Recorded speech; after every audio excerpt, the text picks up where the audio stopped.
she was held under.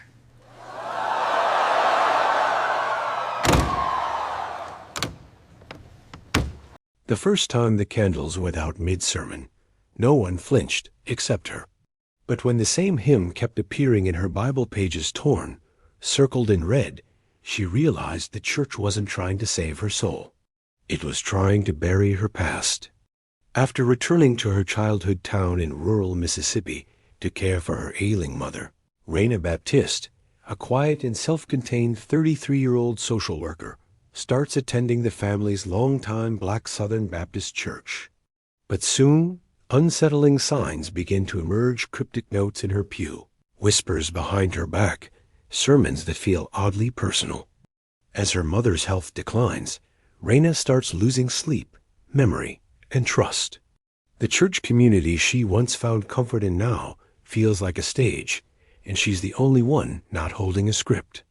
The deeper she digs into her family's past and her own trauma, the more she wonders if the town's pious silence is hiding a terrible truth, and whether she herself was part of something that should have never been remembered. Before we get into the case file, just a quick note. If stories of hidden motives, bad ends, and unexpected turns are your thing, make sure you're subscribed. Hit the bell so the next mystery finds you first. Now, let's open the file. It was already hot by the time Raina pulled into the dirt driveway of the house she grew up in. Mid-March in Milestone, Mississippi had always had a jump on summer, like the air itself couldn't wait to be heavy. The house looked smaller than she remembered: sun-faded wood, one shutter missing, grass too high even for snakes. Her mother's old Buick still sat crooked in the carport, the back bumper rusted into a permanent sigh. She sat in the car with the AC blasting for another few seconds. No one came out, not even to wave. No neighbors peeked.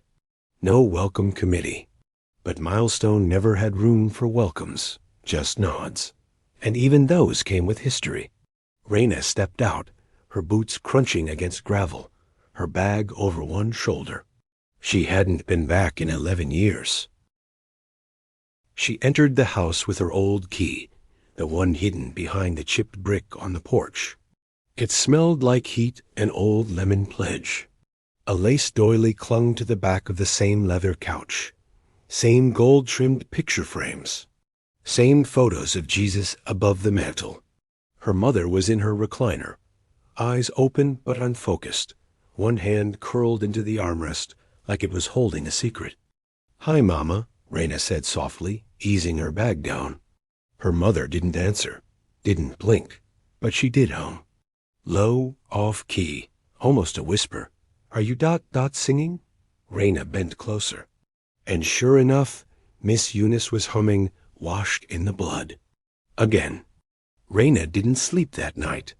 The house creaked in ways she'd forgotten: pipes ticking, floorboards moaning like they remembered every footstep. She stayed on the living room couch with the TV on mute, scrolling her phone, but not really reading. At 2:44 a.m., the hallway light flicked on by itself. She checked it. Nothing wrong with the switch. Just an old house. Just ghosts of habit. The next morning was Sunday. By 9:15, the church lot was full Cadillacs and Chevys sweating in the sun. Little boys in too tight suits fidgeted near the entrance, their mamas smoothing down cowlicks and yanking suspenders. Raina stood in the parking lot a few seconds longer than needed. She hadn't been inside Holy Rock Missionary Baptist since she was 15. But when she walked in, no one acted surprised to see her. They greeted her by name. Hugs, nods. One woman pressed a hand to her cheek, like Raina was still 12 years old. "Bless your heart, baby. Come home to stay?" Raina gave the kind of smile she'd practiced for years, just enough to seem whole. She slid into a pew halfway back, right side same spot her family always sat. The choir was warming up. She pulled out the hymnal, same red cloth cover, pages yellowed at the corners. But there, wedged inside the book, was a loose, handwritten note. No envelope, just folded once. She looked around, heartbeat slowing. Everyone was facing forward, She unfolded it slowly. It said just 4 words. "You remember what happened?" She blinked, looked again. The note was gone. Or maybe it never existed. But in the distance, just as the organ began, a single candle near the pulpit flickered and went out. And no one noticed but her. The rest of the service passed like a song Raina didn't remember the words to. Familiar, but distant. Her feet tapped rhythms she hadn't practiced in years. Her mouth moved to hymns she hadn't sung since high school. But inside her chest was silence tight and waiting. Pastor Silas Bell stood tall at the pulpit in his ivory robe, sweat glistening down his temple, though the fans hummed from every corner of the sanctuary. The sermon was titled, "The Weight of Truth," but his eyes landed on Raina more than once. Each time she flinched. She kept her hands folded in her lap like her mother taught her. She tried not to look at the pulpit candles, but her eyes were drawn back anyway. First one flickered, then another. A soft pop. A string of smoke curled like it was exhaling something long buried. 2 candles out. No reaction. No usher moved. It was like no one noticed the light disappearing. After the benediction, the line to greet Pastor Bell moved slow. People hugged, shared updates, passed out announcements for upcoming potlucks and choir rehearsals. Raina stayed seated. She had no announcements. She stood when most of the crowd had cleared out, her palms still damp. She reached for the hymnal again, just to check. Tucked deep between pages 242 and 243 was a torn piece of envelope. No handwriting. Just a small, thin red circle drawn in marker around the words "washed in the blood of the Lamb." She stared at it, then crumpled it fast, stuffing it into her coat pocket. Her breath came shorter now, more ragged, not from fear, from something else. Recognition. Outside, the sun hit like punishment.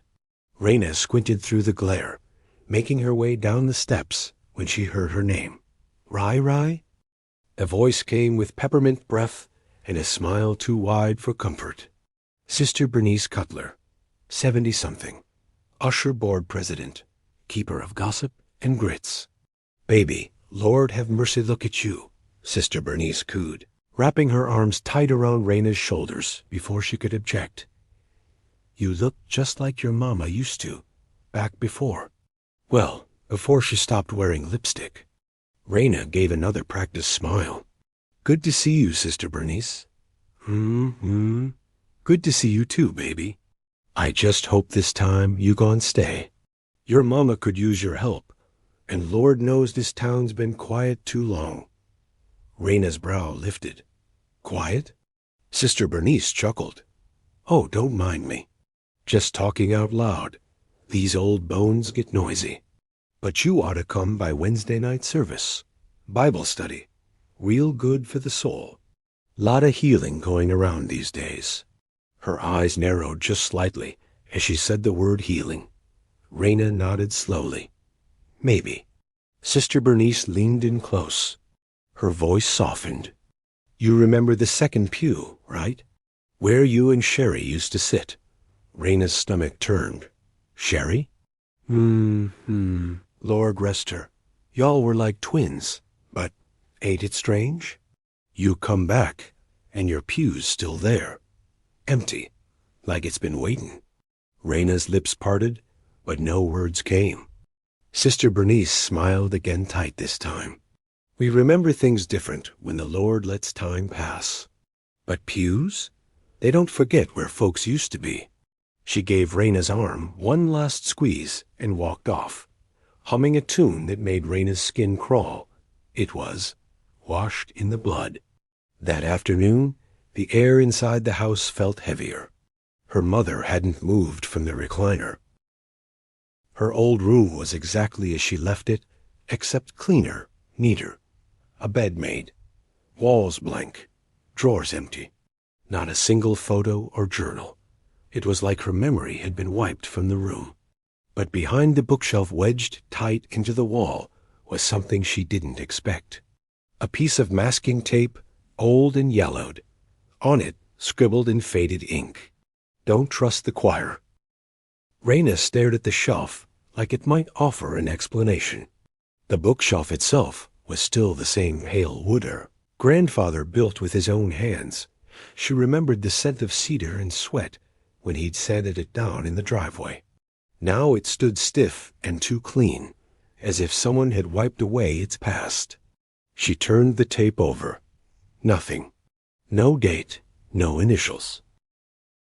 When she looked back into the living room, her mother's recliner was still humming, still gripping that frayed cloth like it was prayer. Raina rubbed her temples. Her thoughts felt scrambled, like she was trying to tune in to a memory half buried. Something about choir practice, something about a scream, quick, soft, muffled. It wasn't from the house. It came from across the yard. The old Johnson place, where the choir used to hold rehearsals back when the church was under renovation. The building had once been a daycare. Now it was boarded up, windows covered in plastic sheeting. Raina stepped out onto the porch, shoes barely tied, her breath short. No one was outside, but the plastic sheet on the second-floor window was fluttering. She walked the overgrown path between houses. Weeds grabbed at her ankles. The back of the building looked darker than she remembered, half the siding torn away, paint curling like dried petals. A soft creak came from inside. She moved toward the back door. Locked. But under the mat, a habit passed down through generations of Southern forgetfulness, she found a rusted key wrapped in tissue. The building was mostly empty folding chairs stacked high, a broken podium leaning against the far wall. Sheet music curled across the floor like fallen leaves. She stepped inside. There were hymnals everywhere, open to random pages, tossed like someone had left in a hurry. In the corner was an upright piano. It looked newer than everything else, polished, maintained. On top of the piano sat a single manila folder. Her name scrawled across it in ink, R. Baptiste.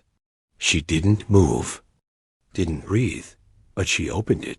Inside, a copy of her birth certificate, a yellowed church program from April 14th, 2002.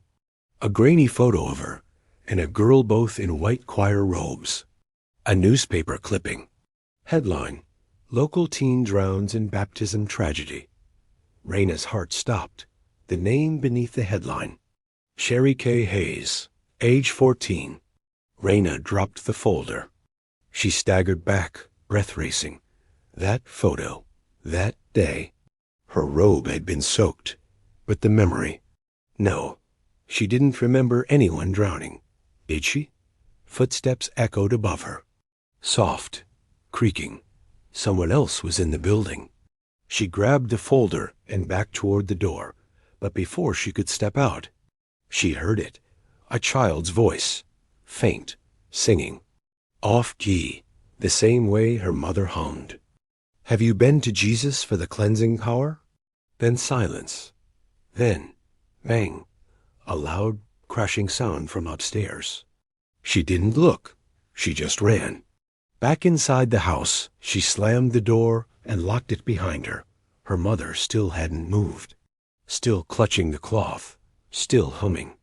Raina dropped the folder onto the kitchen table, her hands trembling. One of the documents had a sticky note tucked in the back. It said, "You were the last to see her alive." The folder sat unopened on the table, but Raina couldn't stop looking at it, like it might start breathing if she blinked too long. You were the last to see her alive. She read the note again, then again. Each time, the words felt heavier, as if they were trying to wake something inside her. April 14th, 2002. She was 14. That was the day of the youth baptism at Holy Rock. She remembered the white robe, the crowded church, the water colder than it should have been. But the rest? She couldn't see Sherry's face, not clearly. Just a blur of wet curls and pale knuckles. A giggle, maybe. Or was that someone else? Raina rubbed her temples hard. Her thoughts spiraled like moths to flame, fleeting, scared, and just out of reach. That evening, the house got darker early. Clouds rolled in without thunder. Rain threatened, but never came. Raina cooked grits and eggs out of habit and placed a small bowl on the TV tray next to her mother's recliner. Eunice didn't move. Her eyes followed nothing. "Mama," Raina whispered, kneeling beside her. "Do you remember Sherry?" No response. She gently reached for her mother's hand. Fingers curled tight around that strip of cloth. "Mama, what happened on April 14th? A low wheeze came from Eunice's chest. Then, almost like a reflex, she hummed again. "Washed in the blood." This time, her fingers twitched open for just a moment. Raina saw it. The cloth in her palm wasn't random. It was part of a choir robe sleeve white, with a faint red stain near the hem. Raina didn't sleep again that night. She sat in the living room with the folder, sifting through the documents by candlelight, because the power flickered twice, and she didn't trust it. She unfolded the old newspaper clipping, reading it line by line. Sherry K. Hayes, 14, died in what officials are calling a tragic accident during a youth baptism service at Holy Rock Missionary Baptist Church. According to sources, the teen slipped underwater and did not resurface in time. A medical examiner ruled the cause of death as accidental drowning. No charges were filed. There was no photo of the scene, no police report, no quote from the pastor. Just a single line in the final paragraph. Several youths were present. One, who is reportedly next in line for baptism, has not returned to services since. Raina's hand began to shake. She didn't need to guess who that was. The next morning, she walked to the church early. Too early for service, but not for people to be inside. The front doors were unlocked. Inside, the sanctuary was quiet, dim. The air smelled faintly of pine cleaner and candle wax. She moved quickly down the aisle, her eyes landing on the second pew, the one Sister Bernice mentioned. Her old seat, right beside Sherry's. She sat slowly. Tension wrapped around her ribs like barbed wire. The altar was ahead, the baptismal behind it. A simple pool beneath a raised platform. She remembered stepping down into the water once. She remembered the way the white robe clung to her knees.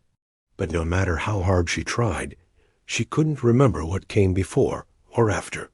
"Didn't think I'd see you here on a Tuesday." The voice made her jump. She turned. Pastor Silas Bell stood in the doorway near the pulpit, his long frame casting a shadow across the front row. He wasn't smiling. "Morning, Pastor," she said, standing too quickly. He took a slow step forward. "Sanctuary's open, of course, but you know, these old pews don't like to keep secrets." She forced a laugh. "They still creak the same way." He studied her. "You've got your mother's posture. Rigid, quiet. That woman could scare a room silent with one look." "She's not doing well." He nodded, expression unreadable. "She talks?" He asked. "Not really. Just hums that same song. Over and over." He tilted his head. "Which song?" "You know which one." Something flickered in his eyes. He walked over to the baptismal stairs, looked down at the dry, empty pool. Then he said softly, "Some souls go under and don't come up the same." Raina didn't reply. He glanced over his shoulder at her. "Wednesday night service starts at 7 sharp. You should come. Might jog something." And then he walked away. Back home, the sky had finally opened up, rain pounding hard against the roof, the windows, the world. Raina locked the front door and leaned her head against it. She turned to find her mother's eyes wide open, locked on her. For the first time in days, Eunice's mouth moved. 2 words. Hoarse, barely above a whisper. Not accident. Not accident. The words hung in the air like smoke from a fire nobody admitted started. Raina knelt fast beside her mother's recliner, heart thudding so loud she could barely think. "Mama, what did you say?" Eunice blinked slowly, lips trembling. Her hand loosened around the robe scrap, letting it fall into Raina's palm like it had finally served its time. Her voice came again barely, but clearer. "That girl didn't slip." Raina's mouth went dry. She sat back on her heels, staring into her mother's glassy eyes. What girl? But she already knew the answer. Sherry. Raina stood slowly and backed into the kitchen, where the folder still sat open on the table. She grabbed the photo, the one of her and Sherry in white robes, arms linked, grinning with teenage joy, like they had no idea they were already being watched. She brought it back and held it up. This girl? Her mother didn't nod. She cried. Silent, slow tears rolled down Eunice's cheeks. Not sobbing, not shaking, just grief. Like something she'd held in for 20 years was finally pushing its way out. That night, Raina couldn't stop pacing. She walked the narrow hallway again and again, pausing at her old bedroom door, hoping maybe another note, another clue, would appear in the walls. But there was only the same quiet hum from the recliner. She tried to write down what she knew. Sherry drowned. She was next in line. Someone else was in the building with her. Pastor Bell had the folder. Her mother just said it wasn't an accident. But the biggest question remained. What part did she play in it? By morning, she'd made a decision. She needed to speak to someone who remembered everything, the one kid who never came back to church after that year. Marcus Tillman. They used to call him Choir Boy Marcus, even though he hated singing. He only joined because his mother forced him. Back then he was all skinny legs and Coke bottle glasses, always sitting in the third row, tapping his pencil like he was scoring a horror film in his head. After Sherry's death, Marcus vanished. His family moved across town. Rumors said his mama pulled him from the church after she caught him talking to the sheriff late one night behind station. Others said he started seeing things and ended up in some kind of hospital up in Jackson. Raina wasn't sure which was true, but when she pulled into the gravel lot outside his mother's place, now overgrown and half-boarded, she saw him. Standing in the rain, shoes soaked, hands in his pockets. Same glasses, thicker now. Beard grown in rough patches like the truth still refused to grow smooth. He turned toward her before she called his name, like he was waiting. "You remember me?"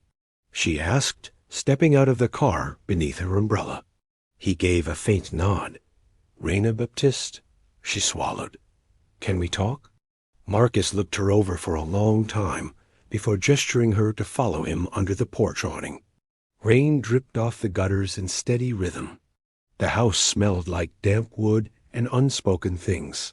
He sat down on a milk crate and looked at her. "You dream about it?" She didn't speak. "'Cause I do," he said quietly. Still, Raina crouched beside him. "Dream about what?" He rubbed a hand over his jaw. The way the water pulled her under, and how quiet it got after. Raina's breath caught. "You were there." He nodded once, hiding in the back, behind the curtain in the baptismal prep room. "I wasn't supposed to be. Had a stomach thing. Missed my solo. They told me to stay out the way." His eyes drifted toward the trees, voice low. She didn't fall. She didn't slip. Someone held her down. Raina's mouth went dry. He turned to her. "I saw a boy.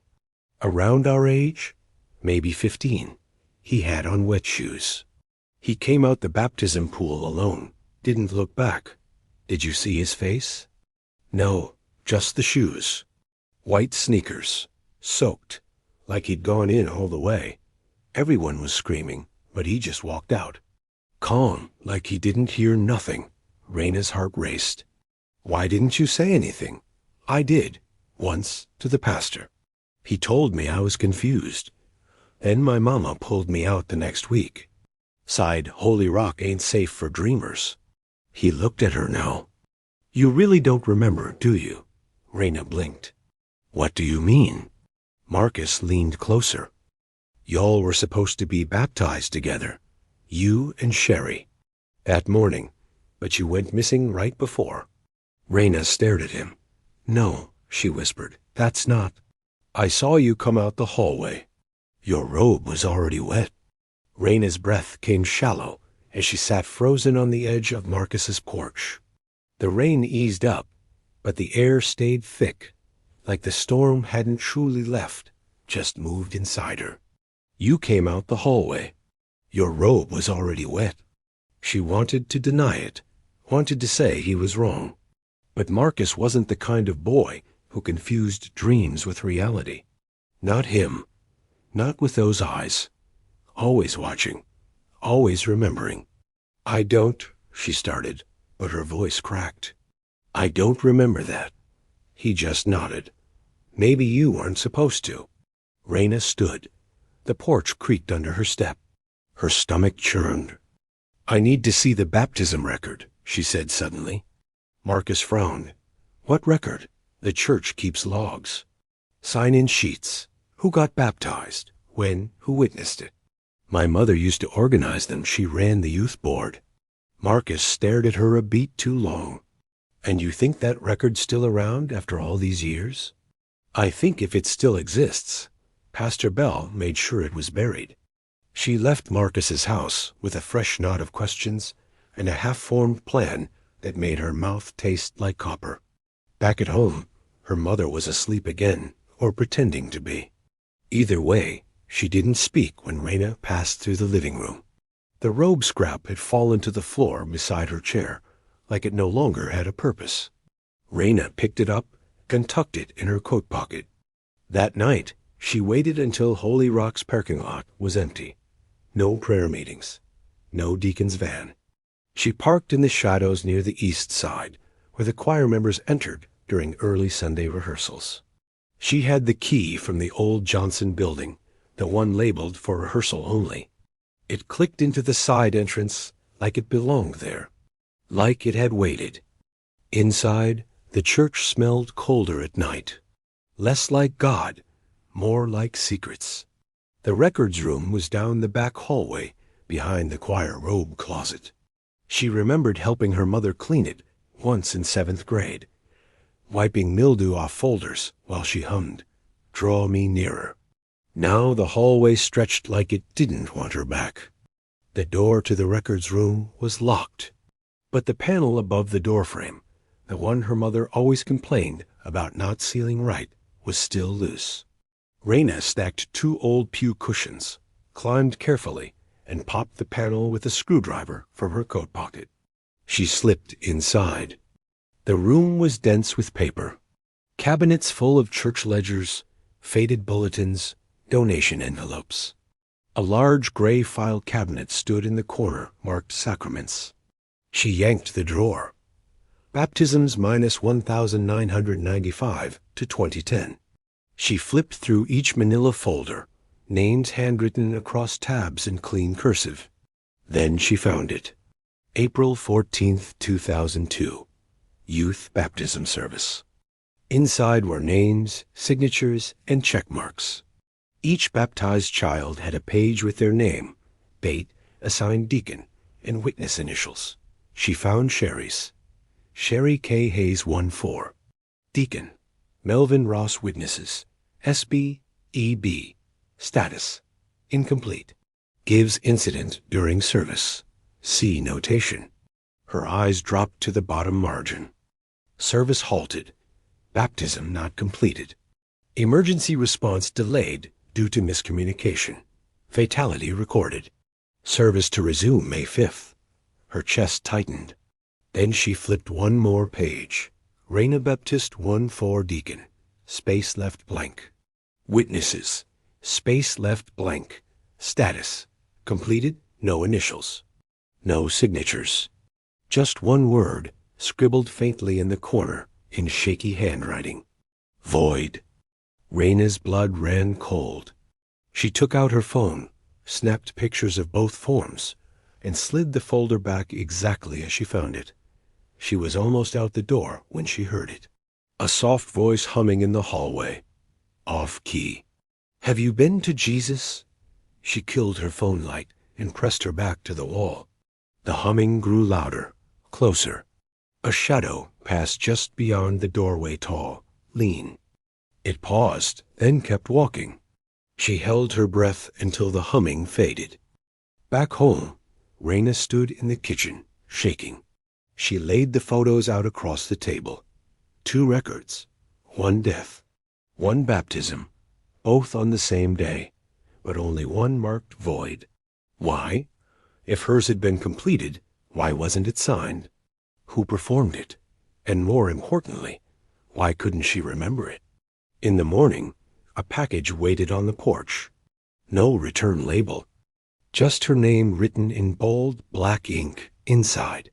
A cassette tape. A church bulletin dated April 7th, 2002.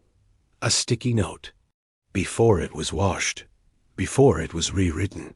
Raina stared at the cassette tape like it had grown teeth. It was unmarked. No label, no handwriting, just black plastic scuffed at the corners like it had passed through too many hands. The church bulletin in the package looked older than the other's April 7th, 2002, a week before Sherry's death. The paper was yellowing and soft, like pages from a Bible too long loved. She ran her fingers over the sticky note again. Before it was washed, before it was rewritten. The sun was barely up. Her mother was still asleep or drifting somewhere between this world and wherever the memories lived now.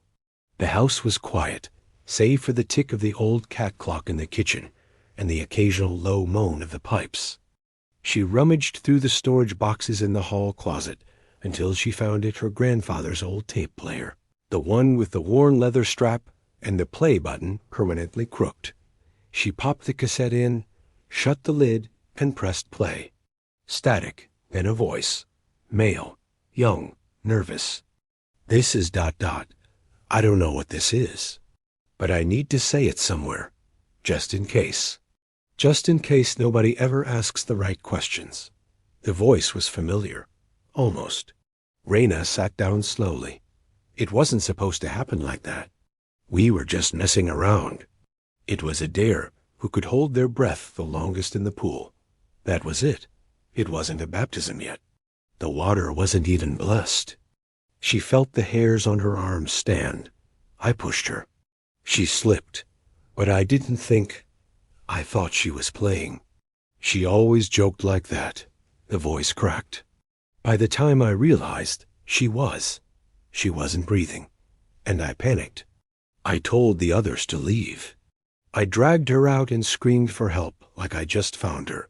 I didn't mean to lie, but Pastor said it was better that way. Silence for 3 seconds. Then, he said God forgives mistakes, but accidents can't happen if there were no witnesses. That's what he told me, and I believed him. A hard breath. Then a soft whisper. I think she hit her head on the bottom step. I think I killed her. The tape clicked. Rewound itself automatically. Raina sat, hands trembling over the buttons. She played it again. Listened. Every breath. Every word. The voice. That voice. She knew it now. Not because she recognized it fully, but because it carried the same panic she'd once heard behind the curtain on a different Sunday when someone whispered her name like it was a warning, not a prayer. She stood up and took the bulletin, folded it, looked again at the date, April 7th, 2002. And in the corner, under the youth announcements section, one line was circled in pencil. Pre-baptism rehearsal, April 12th, 4 p.m., bring robes. Attendance required. That day, Raina drove straight to Baywood Assisted Living, a facility out on Route 9 that smelled like pine sol and despair. She asked for Deacon Melvin Ross, the name listed on Sherry's baptism record. He was in a wheelchair now, eyes milky, voice like sand. But when she said her name, Raina Baptiste, his fingers tensed. He looked at her sideways, like through a fog. You came back, he rasped. She nodded. I need to ask about April 14th, 2002. He closed his eyes. I'm not a part of that no more. You were the deacon scheduled to baptize Sherry. She never made it to me." He wheezed. "She was already gone when I stepped in." "Who was in the water with her before that?" Melvin swallowed hard. "Supposed to be no one, but I heard the splash before they even called me up. I was still in the vestibule. Did you see who it was?" "I didn't, but someone ran past me wet, shoes dripping. I saw the trail." He pointed to his temple. "White shoes, red laces." Raina froze. White shoes, red laces. That detail. Marcus had missed the red laces. But she hadn't, because she remembered them. Once, years ago. A boy in Sunday school, one row in front of her, always kicking his feet during the reading of the word, always drawing attention. Caleb Parker, Pastor Bell's godson. Back home, Raina stood by the window, staring out at the gray trees. She turned the tape over in her hand.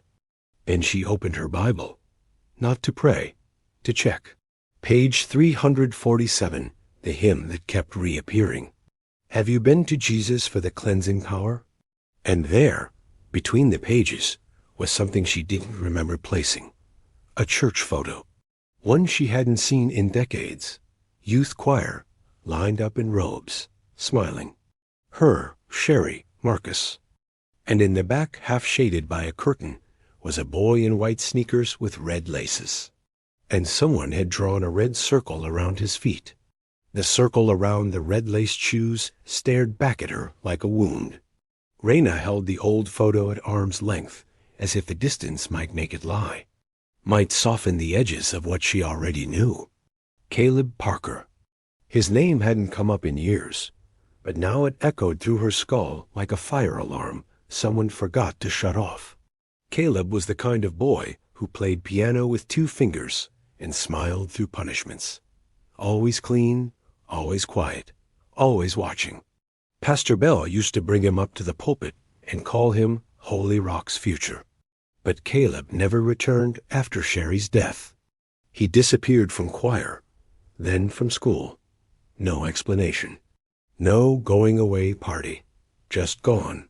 Until now. Raina called Marcus. "You sitting down?" she asked. "Always." She told him about the tape, the shoes, the circle in the photo. There was a long silence. "I remember him now," Marcus said. "Caleb. He used to whistle that same damn hymn in the hallway. Off key, like he was mocking it." "Do you know where he is?" "No, but I know someone who might." They met outside a corner store off Route 42, where a former choir teacher, Miss Thelma Diverne, now worked part-time stocking candy and cursing at the register. Miss Thelma had been part of everything back then: music ministry, youth retreats, even the pre-baptism rehearsals. If anyone knew where ghosts went when they vanished, it was her. When they walked in, she squinted through thick lenses and clicked her tongue. "Well, I'll be damned." Raina Baptiste and Marcus Tillman, together like it's '02 again. "What's this? Some kind of resurrection?" "Something like that," Raina said. "We need to ask you about Caleb Parker," Marcus added. Her face hardened like shutters against a storm. "Why?" "Because we think he's the one who..." Raina stopped. "We think he was in the water with Sherry before she drowned." Miss Thelma took off her glasses slowly, wiped them on her apron, and stared them both down. "You need to be careful who you bring that name up around," she said. "Some folks still think he was chosen." "Chosen for what?" Raina asked. She snorted. "To carry the church forward. To walk in the pastor's shadow." Silas Bell treated that boy like he was the next coming. So why did he disappear?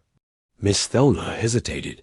Then she reached under the counter and pulled out a worn envelope, handed it to Raina. He didn't disappear. He was sent away. Upstate, disciplinary seminary program, they called it. But it wasn't no school. It was hush money in a church van. Raina opened the envelope.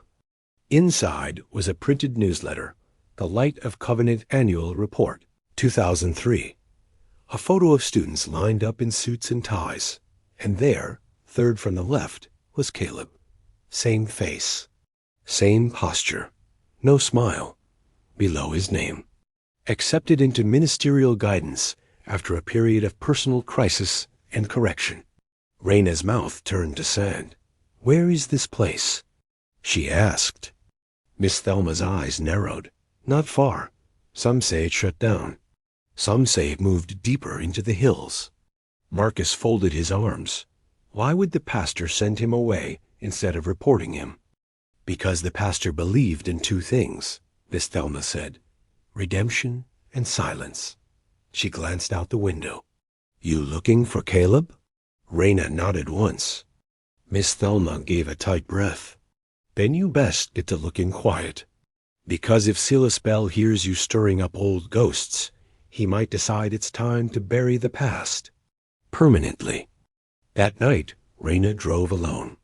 Up past the old county line, past the road signs faded from disuse. The place Miss Thelma marked on the map was nothing more than a crumbling chapel in the woods, overtaken by moss and rotting boards. But there was a faint glow in the back window, and parked beside the tree line was a gray sedan. Inside the chapel, the air was thick with dust and wet wood. She moved slowly, flashlight in hand. At the back, where the pulpit should have been, was a folding chair and a tape recorder. A single red candle flickered beside it, and beside that, a man, late 30s now, face still boyish beneath the years. Clean shoes, red laces. He looked up at her. "I was wondering when you'd come," Caleb said softly. Raina's flashlight trembled in her hand. Caleb Parker didn't stand. He stayed seated in that folding chair behind the makeshift altar, the flickering red candle painting shadows on his cheekbones. The same boy who vanished from Holy Rock, now a man shaped by silence and secrets. His voice cut through the hush like an old sermon soft, practiced, unsettling. "You remember me, don't you?" Raina kept her distance, her back near the chapel door.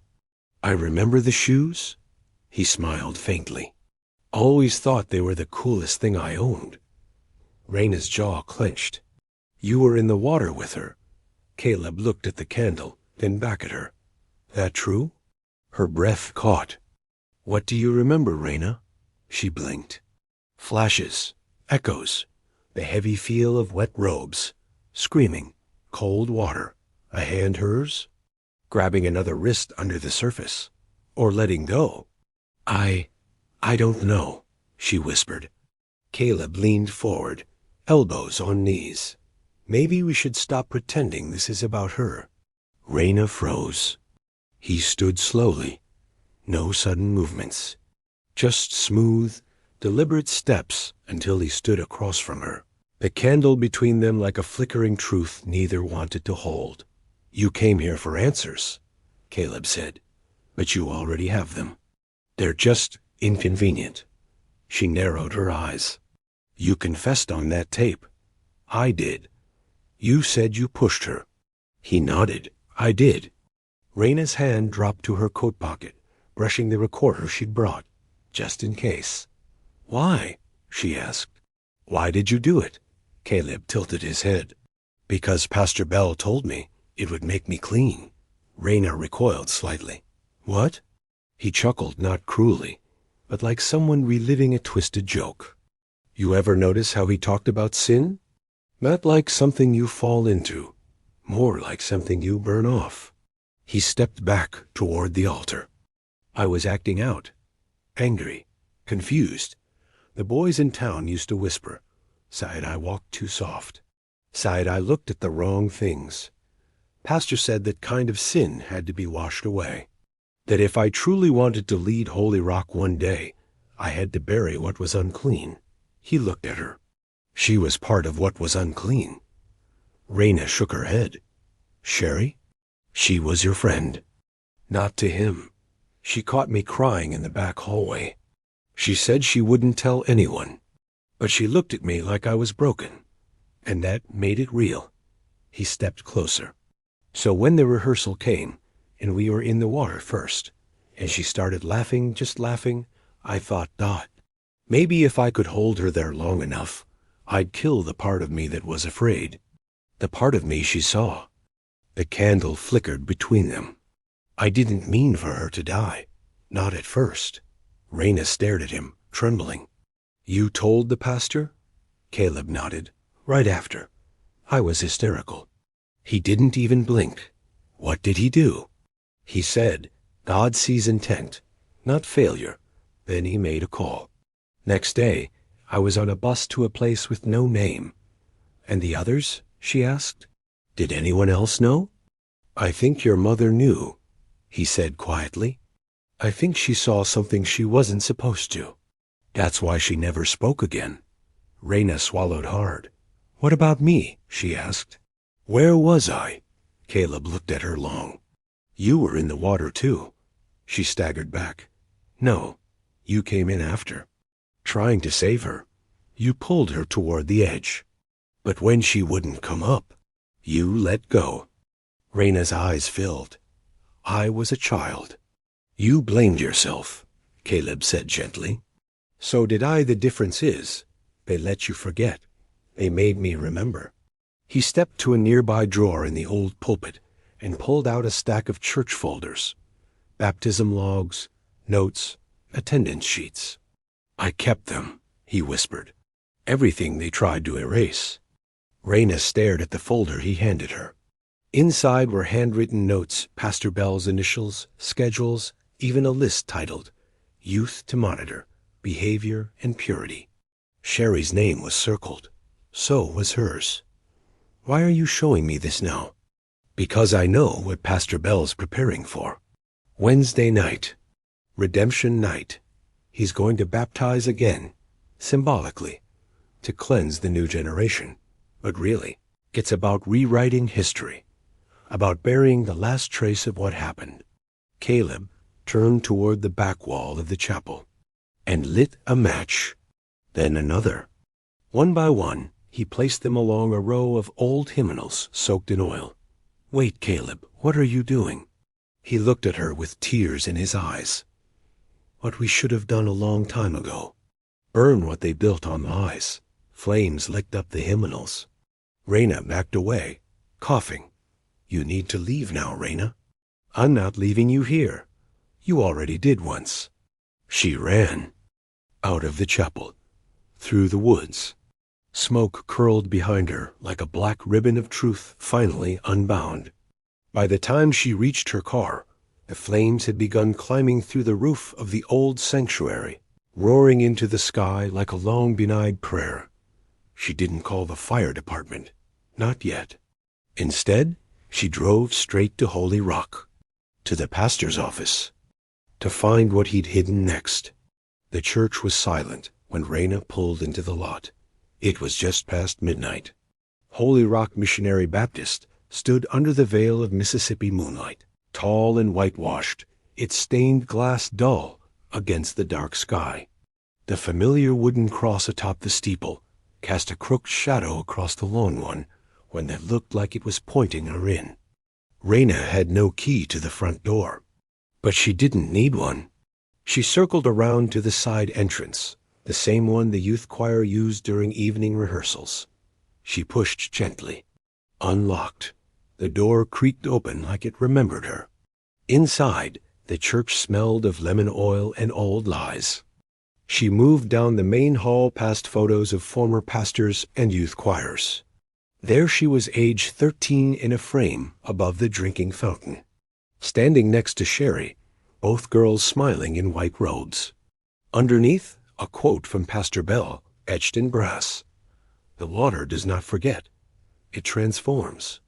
She found the pastor's office in the back, beside the small library.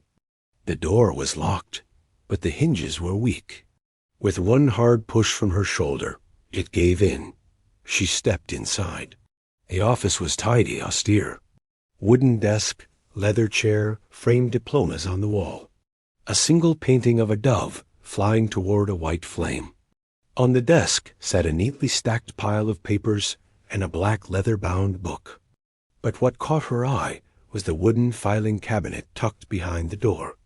She yanked open the bottom drawer. personnel files, attendance logs, incident reports. Most were expected, but in the very back was a folder labeled Redemption Night Candidates, April 17th, 2025. She opened it. Inside were 8 names, all teenagers, all members of the current youth choir, each with a photo, a brief bio, and a note about their spiritual vulnerability. Next to each name, a letter grade.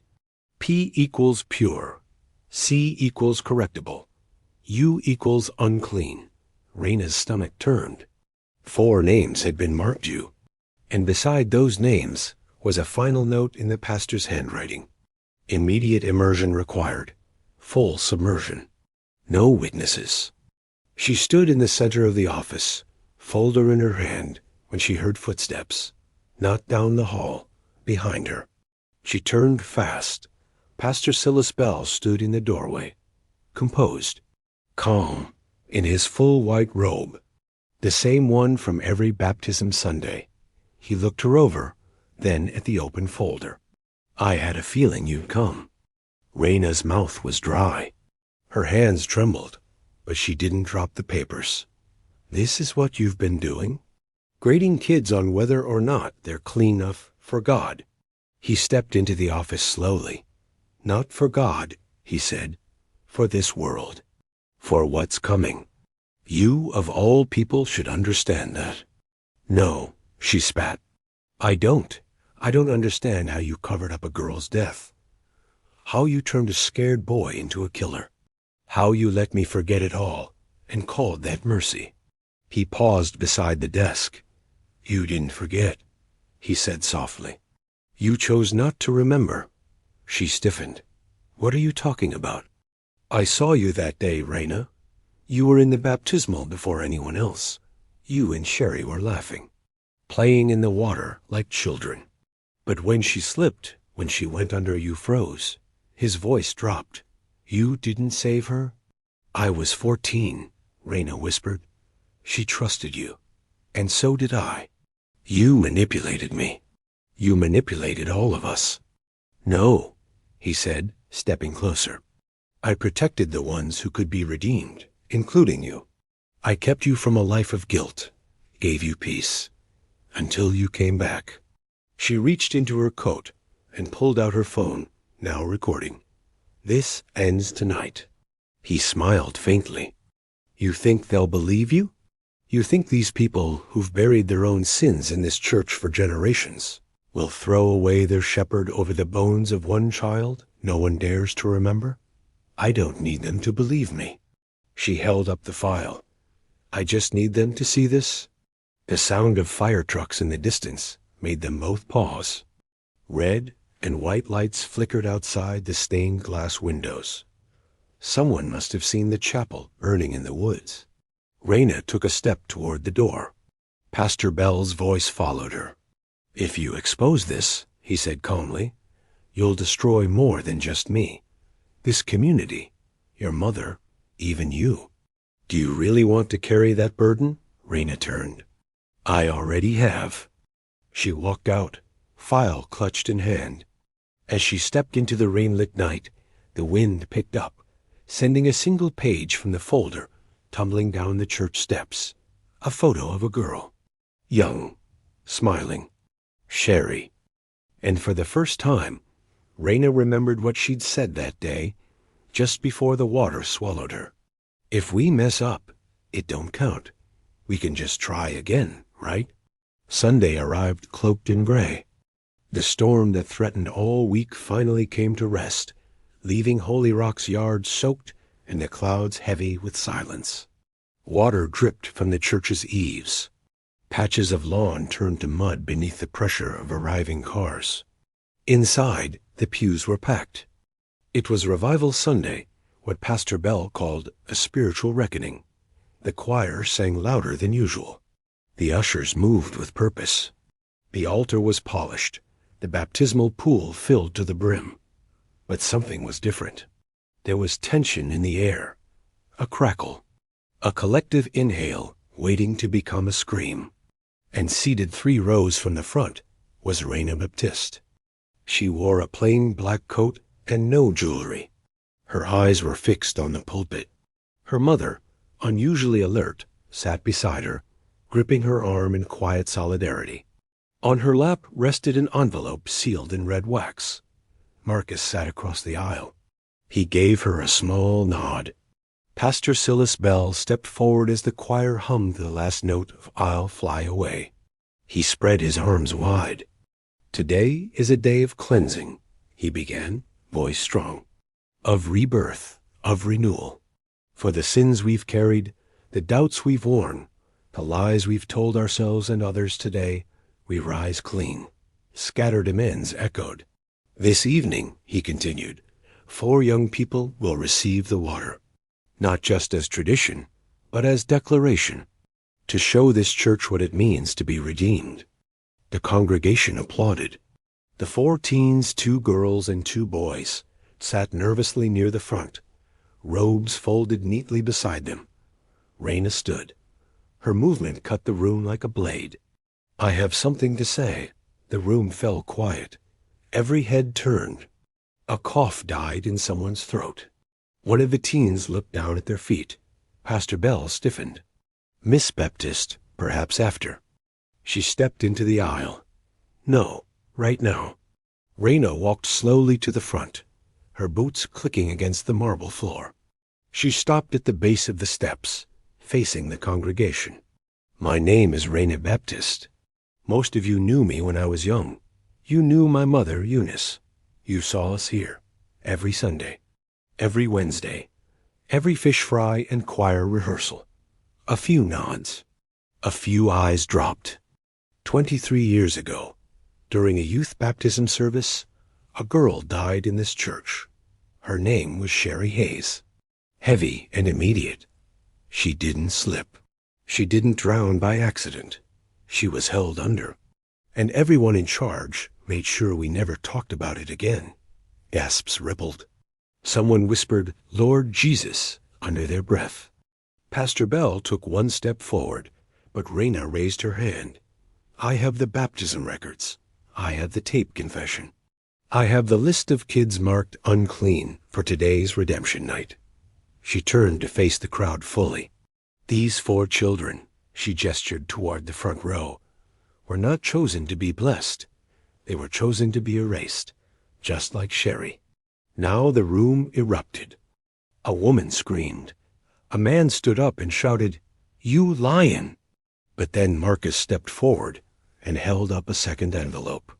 I heard it too, he called. The boy confessed. The murmurs turned to movement. A few people pushed toward the pulpit. Others clutched their children's hands tighter. Elder June Harris rose from her pew, tears in her eyes. I told you not to trust that man, she said to the woman beside her. Pastor Bell gripped the podium, his composure cracking. This is slander, he hissed, eyes burning into Raina. These are accusations born of guilt, not truth. You've always struggled to remember what happened that day. How convenient that your memory returns when it serves your grief. Raina stepped up the stairs slowly, meeting him eye to eye. Funny, she said, because it wasn't until I remembered everything that I stopped feeling guilty. And then she turned to the baptismal pool behind him. Let's tell them what really happened in that water. Let's tell them what it cost you to stay clean. Pastor Bell opened his mouth, but the sound of sirens cut through the sanctuary. Blue and red lights flashed through the stained glass windows. The back doors opened. 2 sheriff's deputies entered with calm authority, hats in hand. Pastor Silas Bell, one of them said, we need you to come with us. The silence that followed was deeper than prayer. The pastor didn't fight, didn't shout.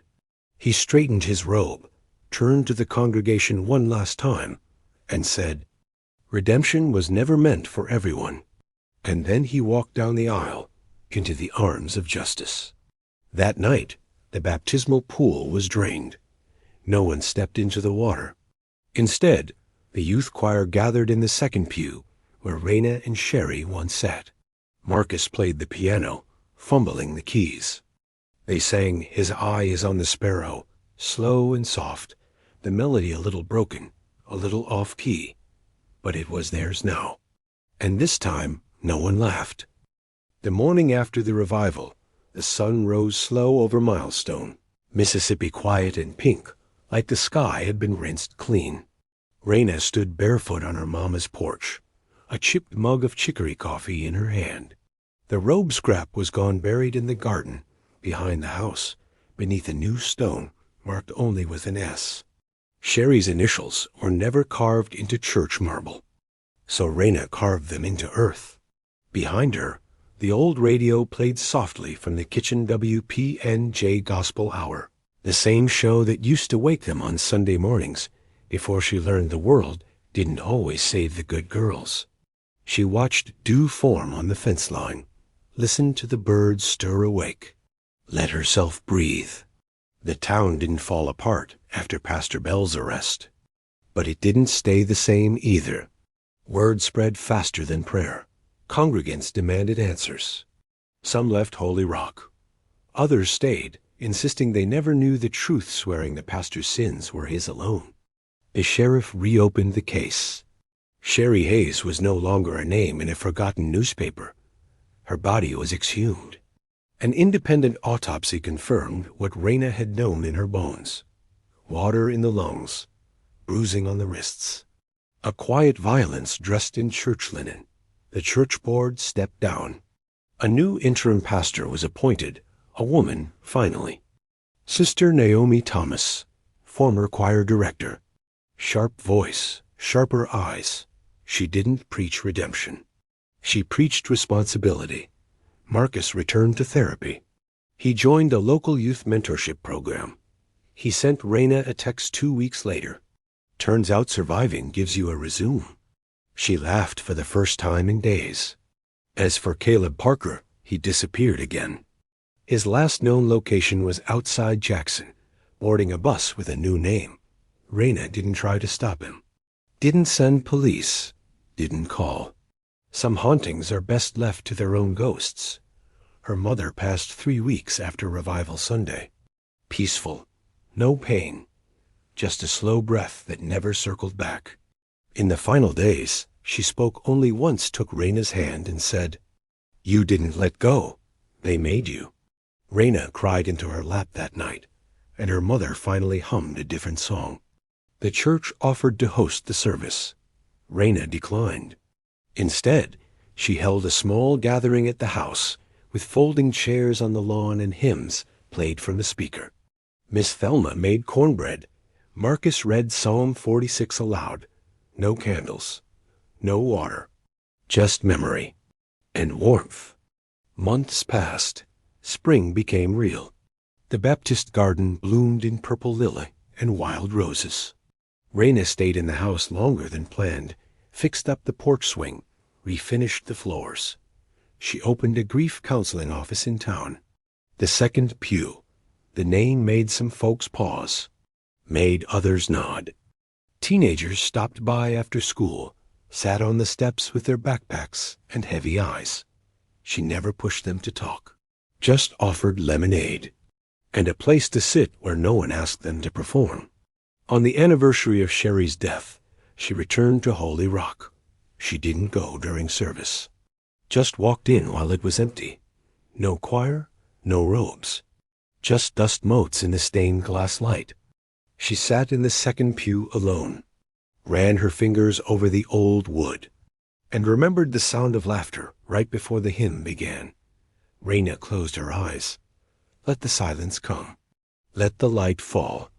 What you just heard wasn't the full story. It was the part someone tried to bury. The part that didn't fit the headline. The part where a person, not a suspect, was lost in the process. This case showed us what happens when the system moves too fast, or not at all. When suspicion weighs more than truth. When justice shows up late, or never. But here's the thing. If these stories don't leave us asking questions, they'll keep repeating with different names. So if this one meant something to you, don't just move on. Talk about it. Question it. Pass it on. Because silence protects the wrong side of history. And sometimes The only thing standing between truth and erasure is someone who chooses to care. Like, share, comment. Let the next chapter begin with awareness, not regret.